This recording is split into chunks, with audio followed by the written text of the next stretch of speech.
सुप्रभात आदरणीय प्रधानाचार्य जी, अध्यापकगण एवं मेरे प्रिय साथियों। मैं काव्य सलूजा कक्षा 8वीं सी की छात्रा एक रोचक पुस्तक की समीक्षा करने जा रही हूँ, जिसका नाम है जयशंकर प्रसाद की श्रेष्ठ कहानियाँ। यह पुस्तक एक प्रसिद्ध लेखक जयशंकर प्रसाद द्वारा लिखी गई है। वैसे तो इसमें कई रोचक कहानियाँ हैं, परंतु मेरी मनपसंद कहानी है गूदड़ साईं। ये एक वैरागी साईं की कहानी है। एक 8 वर्ष का बालक मोहन साईं को पुकार रहा था।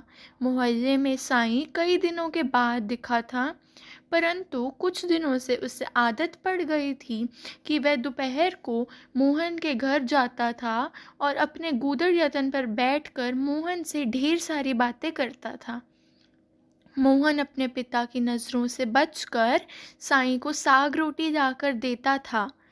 एक दिन मोहन के पिता ने देख लिया, ने मोहन को डांटा और इन फकीरों से बात करने को मना कर दिया।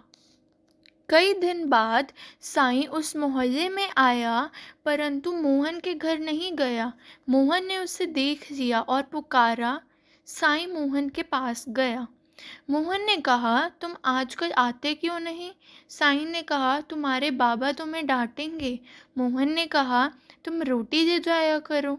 साईं ने कहा, नहीं, भूख नहीं लगती। मोहन ने कहा, अच्छा, कल ज़रूर आना, भूलना मत। इतने में एक लड़का साईं का गूदड़ लेकर भागा और साईं उसके पीछे दौड़ा। चौराहे तक दौड़ते दौड़ते साईं को चोट लग गई। मोहन के पिता ने देख लिया। उन्होंने एक हाथ से उस लड़के को पकड़ लिया और दूसरे हाथ से साईं को उठाया। उस नटखट लड़के को मोहन के पिता से चपत पड़ने लगी थी कि साईं ने कहा, मत मारो, चोट लगती होगी।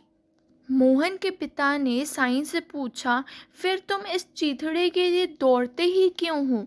साईं ने कहा, मेरे पास कोई दूसरी वस्तु नहीं है जिसे देकर राम रूप भगवान को मैं प्रसन्न कर सकूं। मोहन के पिता ने कहा, तो क्या तुम इसलिए गूदड़ रखते हो?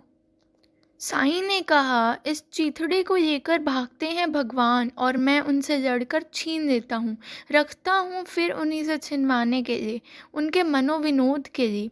सोने का खिलौना तो उचक्के भी छीनते हैं, पर चीथड़ों पर भगवान ही दया करते हैं।